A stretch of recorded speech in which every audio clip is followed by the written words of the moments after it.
Welcome to the dark side of travel. So you've dared to come jaunt with me. Thank you. Let me introduce myself. I'm Courtney Maroc, Ambassador of Dark and Paranormal Tourism for Haunt Jaunts, a destination for restless spirits who dig hauntings, true crime, horror, Halloween, and weird days. I'll be your host and guide for this listening adventure. Looks like we've been cleared for takeoff, so buckle up, sit back, and enjoy the ride.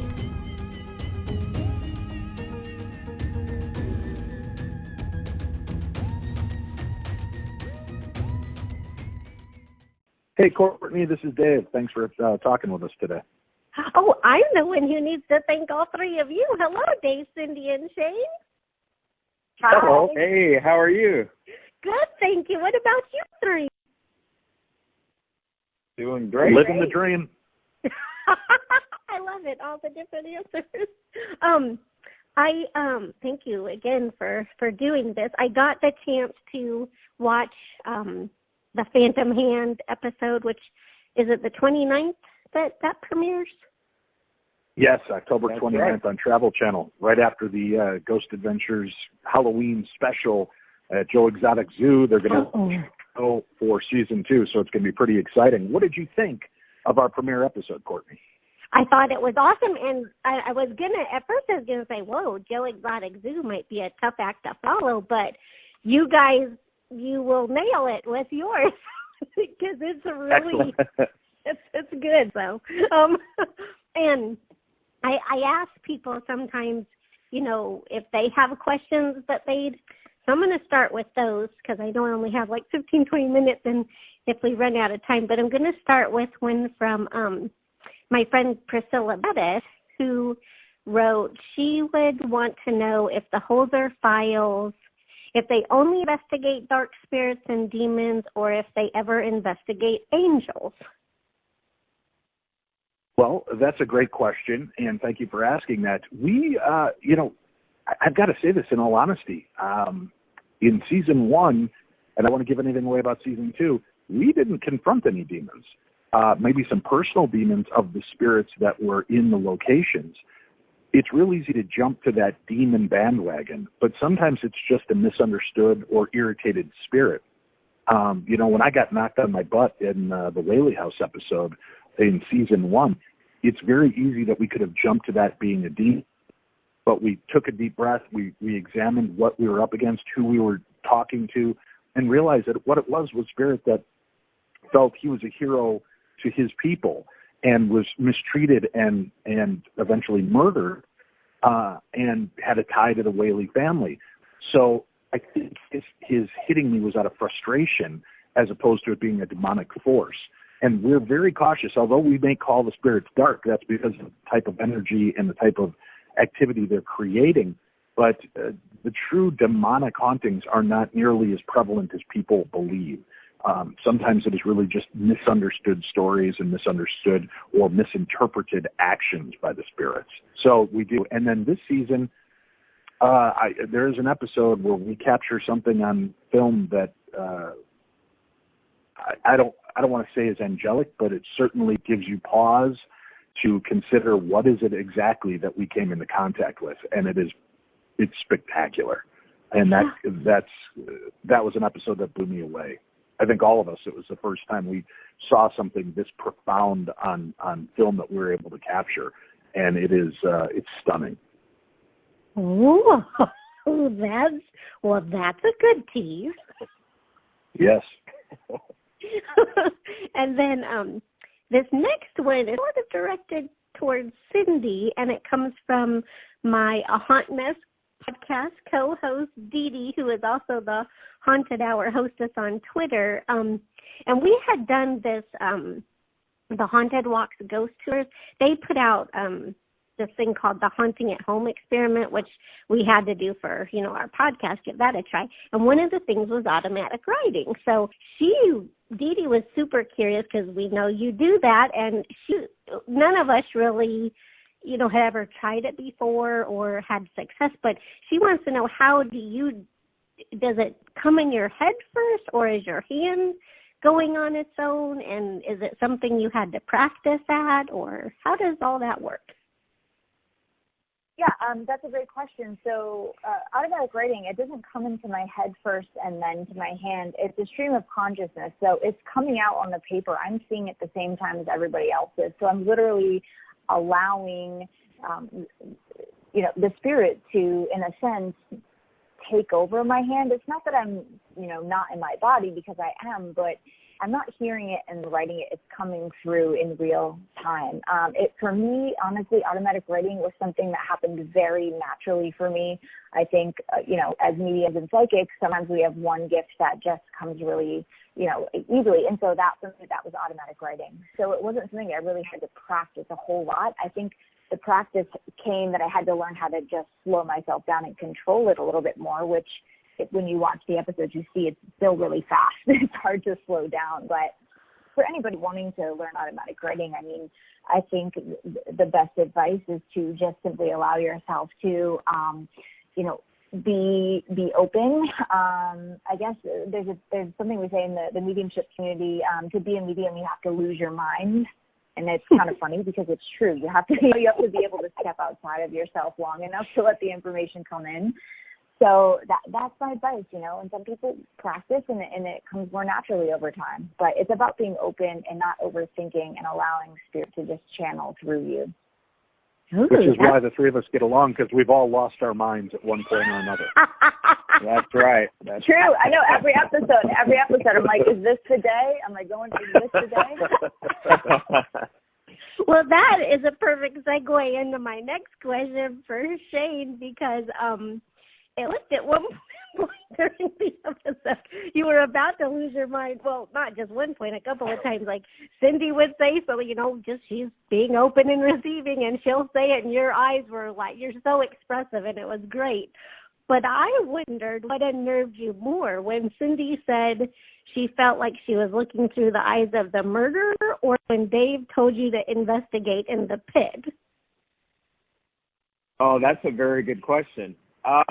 I think both equally had their impact on me, because I trust Cindy and Dave so much. Like I say this all the time, they're like family to me, and so whenever they say something, I take it to heart. In Cindy's case, whenever she's saying she looks like, it's like she's looking through the eyes of the killer, I believe 100% what she's saying. I trust what she's saying, the information that she's giving us. So I know, once I heard that, I knew we were in for an adventure, to say the least. And whenever Dave told me, hey, there's, I want you to go here, of course I always give him that hesitation. But again, like I say, I trust Dave. Dave's kind of like leader of the group, and he's, we're doing everything we can to further the case. And Dave's not doing it to pick on me. He's not doing it to, as far as I know, anyway, Dave, as far as I know. Speak for yourself, Shane. But I trust Dave, and I know that we're being put into these situations to try to further the case and get the information that we need, get the evidence that we need to further the case files. And that's the ultimate goal. And so, yeah, I have the hesitation there, but I trust both of them completely. And, so that's pretty much my answer. That's awesome. Also, I you did good, Shane. You read exactly what I wrote for you, Shane. Well done. Okay, good. I was nervous about that. I didn't know. I tried to get it word for word, Shane's like, phew, that one's done with.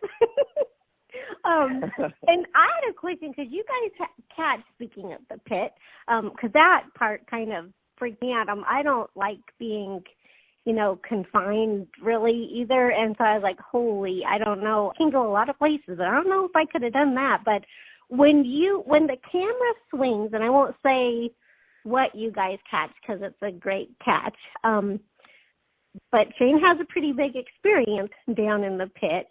And did you see that? Like, that was the first thing I noticed. Like, you had let out your scream, turn, the camera goes, and there's something. But did you actually see that or not until the review? So, no, I didn't see that until the review. I had another experience. I don't want to give too much away, but I had an experience where I felt like my leg was grabbed. And at that point, that's when you see me kind of freak out a little bit. But no, I didn't see what we captured on film until after I was reviewing later. Oh, wow. And so did you have to go past that spot, too? Yeah. So there's one way in, one way out. And it's not a location where you can stand up and run, okay? I basically had to crawl very quickly out of there. so that in and of itself is hard to do because I'm getting older and I don't move as quickly as I once did. So which can I take a moment to say? Oh man, when people get mad at Dave for sending Shane to the horrible places, please let's remember I'm 6'1", 53 years old. He is a spry 35-year-old man who is 4 feet shorter than me and can fit into more smaller confined spaces than I can. 4 feet shorter. Come on, dude. TV adds like 3 feet to the footage, so he always looks taller. Shin is actually the size of a hobbit, but he's very effective at what he does. That's why I spike my hair up to be a little bit taller. That's right. And I spike mine down so that I look shorter. That's hilarious. Oh my gosh, you three you're fun to watch, but you're more fun to talk to. So thank you. Well, we can't wait for season 5 when we're allowed to be funny and have fun on the show as well. We know it's very serious, but I'm waiting for the cases that Hans Holzer cared less about, so we can be more of the moronic goofballs we really are. Hey, that's a good sneak preview of what's to come down the road. Right. This is Hans Holzer investigating Dunkin' Donuts in Boston, and I believe there's a spirit. That'll be the one where we finally get to cut loose and have a little fun. That'd be awesome. Oh, man.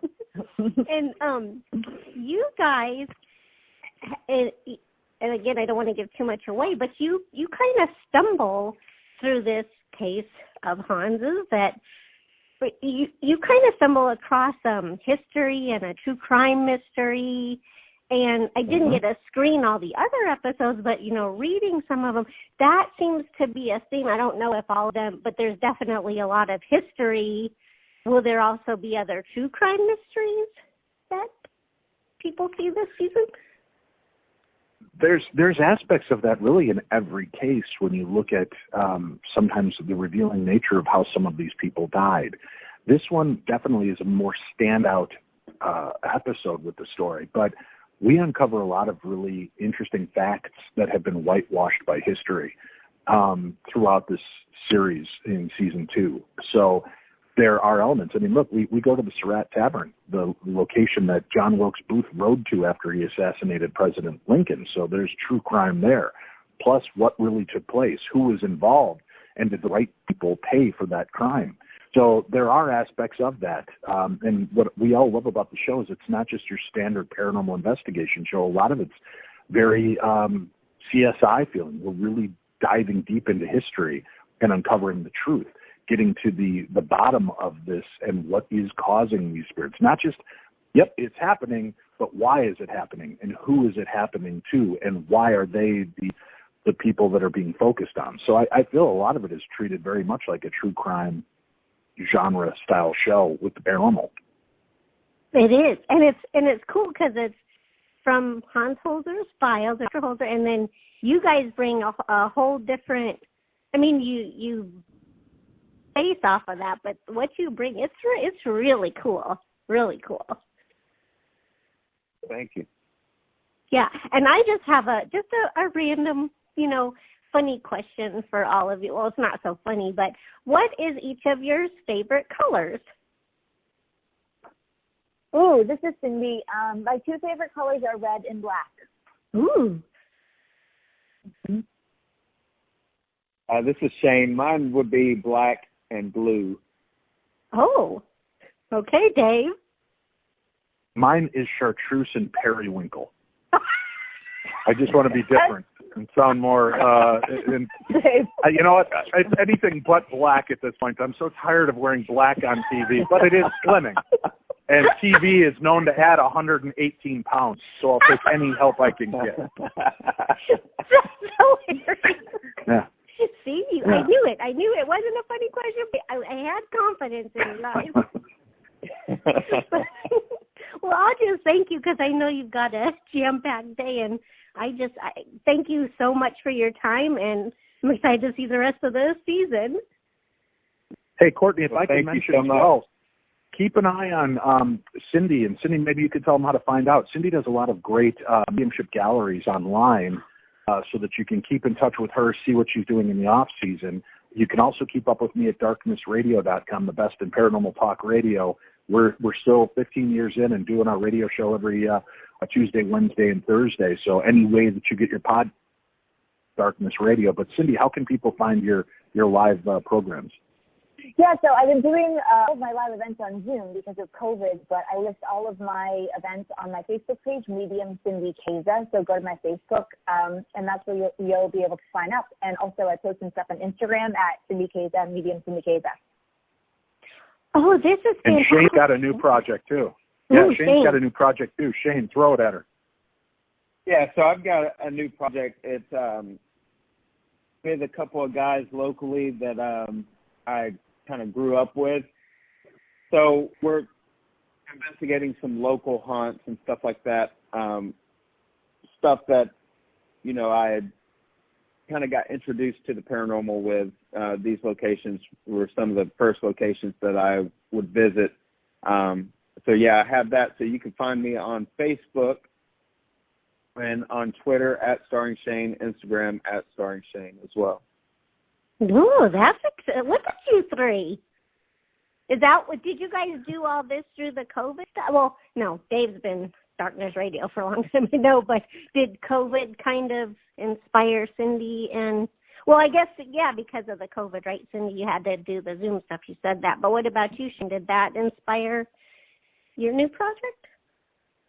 Well, the new project was more, you know, during the off season when we're not filming for the Holzer Files.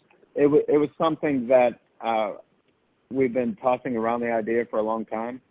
I had a lot of requests of people, you know, people wanting to see what I did in my personal life a little bit more. So this is just a way to show people what I do, kind of what set me on the path to what I do in the paranormal field.